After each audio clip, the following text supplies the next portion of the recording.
Ya, kembali lagi di Newsroom pemirsa, kami masih membahas tentang pengolahan sampah di DKI Jakarta. Pak Yayat, solusi yang baik sekarang untuk pengolahan sampah dan apa yang harus diajarkan ke masyarakat? Yang paling penting sebetulnya pengurangan sampahnya. Kalau penanganan sudah terstruktur lah ya, dari pemilahan sampai proses sampai diantar. Tapi bagaimana cara pengurangan volume sampah ini? Yang seperti kita ribut sekarang itu adalah penggunaan plastik ya. Di DKI ini sekarang udah 1000 ton loh plastik. Nah ini bentar lagi Mas Taki akan membuat perda tentang plastik itu bagaimana? Nah pertanyaannya kan begini, bagaimana kita untuk melakukan pengurangan? Pengurangan itu misalnya dengan cara tidak menggunakan bahan atau bahan yang sulit didaur ulang. Seperti plastik itu kan agak susah. Ini menjelang Hari Raya Idul Kurban ini sudah ada himbauan untuk tidak menggunakan plastik, itu kan bagus. Kedua, bagaimana proses daur ulang itu dilakukan sehingga kita bisa memanfaatkan hasil daur ulang itu untuk dimanfaatkan kembali ya kan. Nah sekarang bagaimana metode itu dilakukan? Karena sekali lagi kalau untuk persoalan pemilahan dan sebagainya bisa dilakukan, tapi kan sampahnya nggak berkurang. Nah inilah dibangun katakanlah struktur yang membangun kultur. Kebijakan-kebijakan apa yang bisa dilakukan untuk terbangunnya kultur baru gitu di masyarakat. Nah di sini misalnya contoh, apakah kita bisa mengurangi penggunaan sampah, misalnya sampah kemudian naik Transjakarta.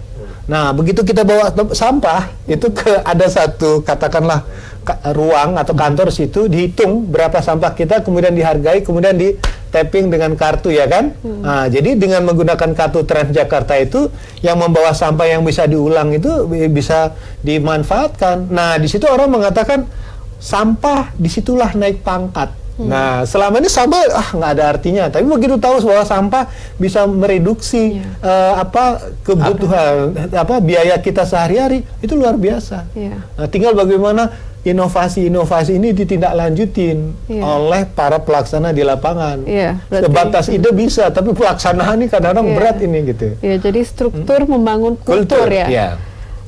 Pak Musakim, menurut Bapak apa yang bisa diajarkan ke masyarakat itu mengenai pengurangan plastik ya? Ya, sekarang memang udah ada pengurangan ya, bukan pengurangan sih, sudah harus habis gitu.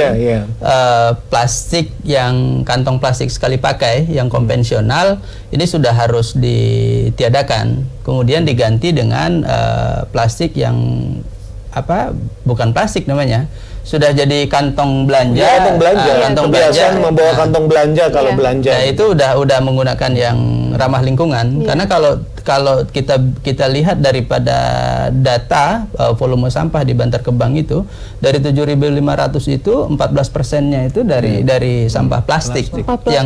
Yang dimana plastik itu tentu 500 sampai 1.000 tahun baru bisa baru bisa hilang ya. Nah, ternyata kita lihat Bali contoh bagus ya, bisa menerapkan pergub, kemudian perbub tentang stop sampah plastik yang konvensional, kemudian diganti dengan plastik yang ber-SNI dan ber-eco-label. Nah, ini yang harus diterapkan juga di Jakarta. Terima kasih Pak Yayat, Pak Musakim. Pemirsa, sejumlah informasi menarik lainnya masih akan kami hadirkan usai jeda yang berikut ini. Di antaranya tentara Suriah yang berhasil merebut wilayah Hama. Jangan kemana-mana pemirsa, tetaplah di Newsroom. Terima kasih. Ya, terima kasih rekan Fana dan pemirsa, kami akan kembali usai jeda berikut ini. Tetaplah bersama kami di Newsroom.